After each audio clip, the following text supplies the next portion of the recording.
All right, this is our presentation for cognitive processes. I'm going to jump right in into explaining. So, cognitive processes essentially all deal with how the human brain processes information. So, you have short term, working, and long term memory. Short term and short term and working are often used interchangeably, but both kind of deal with the current task at hand. So, like for the sake of this illustration, I'm going to use a computer. So, if you're typing a document on a computer, that's like your working memory. You're working on it at that moment. Long term is where data is stored for later retrieval. And so this is kind of like your hard drive, right? Where you would then store the document for later retrieval. This is a very simple illustration, and the brain is much more complex. But the trick here is how we plan student learning to make long term retrieval effective, because that is the hard process. This idea of finding the best way for long term retrieval is something that actually Piaget touches on. The theorists referred to as psychological constructivists ascribed to the idea that thinking is something that can be changed and shaped, which would then thus shape our memories and corresponding retrieval of such memories. So, a couple learning strategies that the book mentions take the form of the mnemonic crime. C stands for chunking, which is grouping together information in a meaningful way. R stands for rehearsal, which is repeating and refreshing information periodically to kind of exercise that muscle of working to long term. And then imagery creates a mental picture of the information, kind of like a photographic memory type thing. Mnemonics are literally this, which is an acronym that represents information to aid in memory. And then elaboration is kind of contextualizing it, adding it to information that's already present in a meaningful way so that it's able to be categorized more effectively. So we have a couple different research studies that we looked at that kind of explore cognitive processes. The first was a study with 70 students, and they were observed on the effects of elaboration in small collaborative groups after a discussion. What they found, researchers found, was that providing elaboration improves learning. It increases long-term recall as well as short-term recall. So what the students were doing were essentially, they were reading, and then they were practicing listening to each other, talking to each other. It was scripted cooperation, guided peer questioning, exploratory talk, and just making those connections over the reading. And so the results were exactly what I said, right? Increasing long-term recall as well as short-term recall. So it is effective to use that E of our acronym, the elaboration technique. Another study looked at using multimedia, which we'll discuss in a couple slides, where a presentation of information, was kind of combined. You had written, oral, pictures, written by itself, oral by itself, written and pictures, oral and pictures.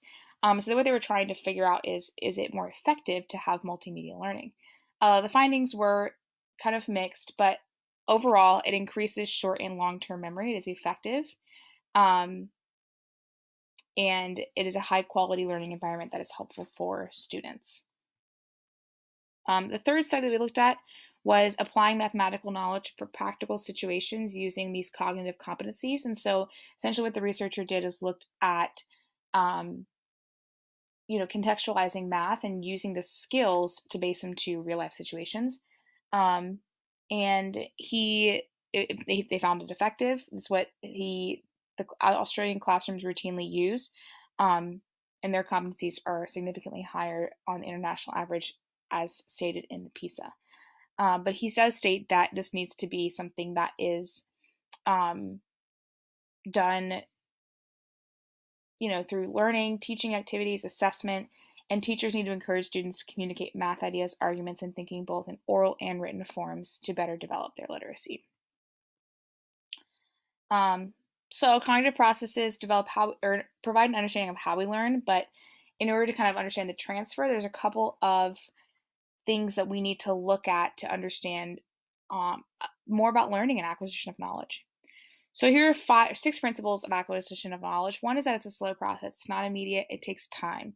Hattie and Yates state that it requires 50 to 100 hours of practice to develop a new skill, which is quite a while.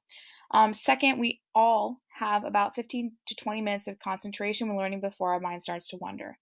And take that into developmental stages, it becomes even less.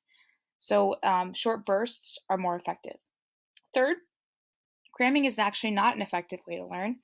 Practicing a skill, rather, for short stints of time over multiple sessions is more effective for long-term retention.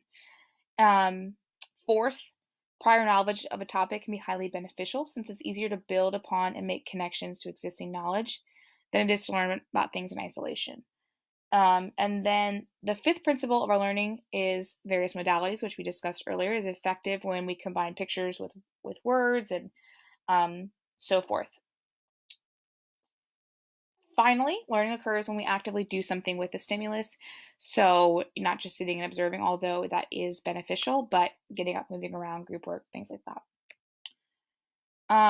So, cognitive load is actually a very real thing, and it's something that does affect our memory and our acquisition of knowledge. So, working memory is actually limited and fleeting when dealing with new information. We can really only deal with 2 to 4 bits at a time. 2 is optimal, 3 is kind of pushing it. But weirdly enough, working memory is actually unlimited when dealing with retrieved information from long term. So we really want to kind of solidify that long term memory. And the way we do that is with cognitive schema. The more complex the schemata, the easier it is to move the needed information to working memory for use.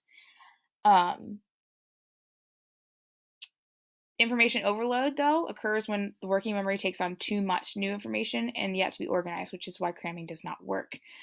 And then you kind of have two different types of cognitive load that are affected based on how much prior knowledge you have, which would be the intrinsic, and then extraneous is the way in which it's presented. So, how can we maximize learning?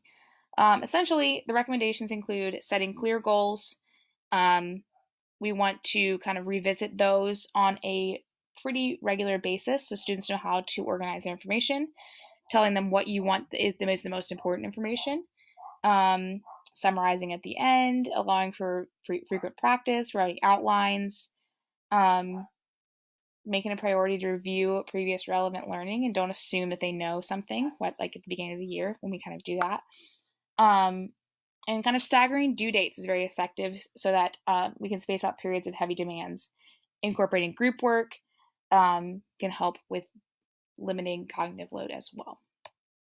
And so, although this is a really it's a psychological principle, there are some limitations that can come up. One of which is that some students may lack prior knowledge and experience in which to connect their learning, and it may be more difficult if they have nothing to compare it to, which then struggles with remembering information. Also, like we said earlier, developmentally, students have different attention spans. So, what a high schooler might be able to attend to, a sixth grader might not be able to. Which then affects their retention. We also have students with processing disorders and ADHD, and that may influence their capacity to learn based on their attention. And how does that affect if they're not able to pay attention? How much then are they able to transfer to long term from their working? Further, the passive nature of our schooling, which actually has been more of a lecture style, has them seated, relies heavily on observation, is actually kind of not as effective as a more of an active task. So we kind of do have that limitation just culturally as well. And finally, the social nature of humans and a lot of learning takes place implicitly and through social contexts is something that is a limitation as well. So it's kind of a brief overview into cognitive processes. These are the references that we reference throughout the presentation and which will provide more information on this subject.